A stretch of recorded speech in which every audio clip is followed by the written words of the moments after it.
ہماری محمد صاحب کچھ تشریحی ہمیں بھی ہے، کچھ عوامی سوال آپ کے ساتھ کرنے ہیں. دس از سیریس. یہ سول نافرمانی والی کال میں ذرا پوچھنا چاہ رہا تھا، کیا جماعت میں کسی سے کنسنسس لیے گئے اعلان کرتے وقت، یا عمران خان صاحب نے کوئی مشورہ وغیرہ لیا؟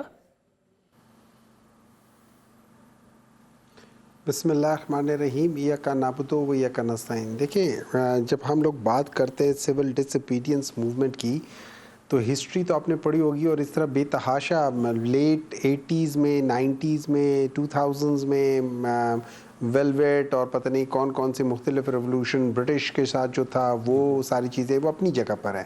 لیکن دیکھیں، دس از دا تھرڈ اسٹیپ. ہم پہلے 2 سٹیپس کو یا پہلے 3 سٹیپس کو ہم چھوڑ کے ہم تھرڈ سٹیپ کے بارے میں سوال کر رہے ہیں.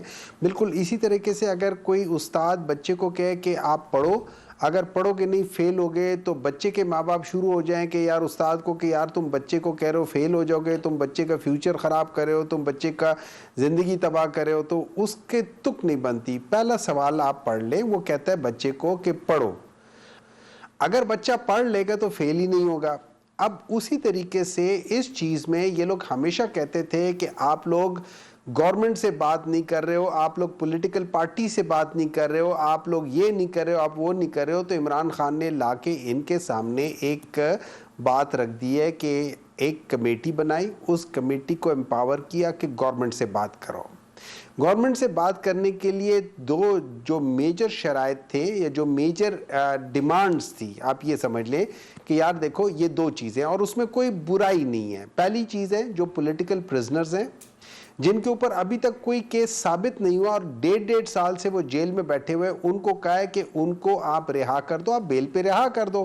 یہ نہیں کہا کہ ان کے کیسز ختم کرو، جیسے باقی لوگ پی ایم ایل این والے یا پیپلز پارٹی والے ڈیمانڈ کرتے تھے کہ ہمارے اوپر سے کیسز ختم کرو. عمران خان نے یہ نہیں کہا کہ کیسز، انہوں نے کہا ان کو رہا کر دو. اب رہا کرنے کے بعد یہ یاد رکھیں، ابھی ان کے اوپر کیسز ہیں، رہا ہو گئے بیل پہ. ان میں سے کچھ کو تو آدھے پاکستان کے قانون کے مطابق سی آر پی سی 497 سب کلوز 1 کے تحت ویسے بھی رہا ہو سکتے ہیں. تو جب رہا کر دے کہہ دیا، پھر انہوں نے کہا کہ اب ان کے اوپر جو ایف آئی آرز کٹی ہیں، یہ یاد رکھیں ان ایف آئی آرز کو اگر ہم ویسی تولیں ترازو میں تو یہ زیادہ تر غلط آ جائیں گے. مطلب ایک شخص کے اوپر ایک چیز کے اوپر 25 30 200 کیسز پڑے ہوئے ہیں within span of 1 week. یہ چیز ویسی غلط ہوتی ہے. مطلب اگر آپ اس کو فنڈامنٹلی دیکھیں تو یہ غلط چیز ہے. چلو 2 یا 3 یا 4 یا 5 ہو جائیں، آپ 25 کیس ہیں اور ان نیسیسری کے ہیں. جیسے شیخ رشید کہہ رہا تھا کہ وہ پاکستان میں بھی نہیں تھے اور اس کے اوپر پتہ نہیں کتنے 50 کتنے 40 کیس کر دیے سو آن. تو انہوں نے کہا کہ ان کیس کی آپ ایک جوڈیشل کمیشن بنا لو انڈیپینڈنٹ، جو اس کے بتا دے اگر کسی نے غلطی کی ہے اس کو سزا دے دو، اگر کسی نے غلطی نہیں کی ہے نہیں کی ہے. تو اس سے زیادہ اور کیا بات ہے. اب اگر آپ اس سٹیپ کو پورا کر لیں گے جو میرے لحاظ سے ناجائز نہیں ہے، اور پلس یہ عمران خان کہہ رہا ہے کہ گورنمنٹ سے بات کرو، گورنمنٹ ایک political so called political party کی ہے، تو پھر اس میں برائی کیا ہے؟ اس میں اتنی گھبرانے کی کیا ضرورت ہے؟ Why are we worried about کہ جی وہ کیا ہے، وہ تو بعد کی باتیں ہیں نا. اگر آپ نماز نہیں پڑھو گے تو آپ دوزخ میں جاؤ گے، تو بھائی نماز پڑھ لو. آپ بجائے اس کے جو آؤٹ کم کی بات ہے اس کی بجائے وہ کام کر لو نا. محمد صاحب آپ کے جو مطالبات ہیں نا لاجیکلی ہیں، فیئر انف، ٹھیک ہے، کسی بھی سیاسی جماعت کے مطالبات ہوتے ہیں کہ یہ سب چیزیں ہونی چاہیے، اور کافی دیر سے آپ کا درینہ مطالبہ.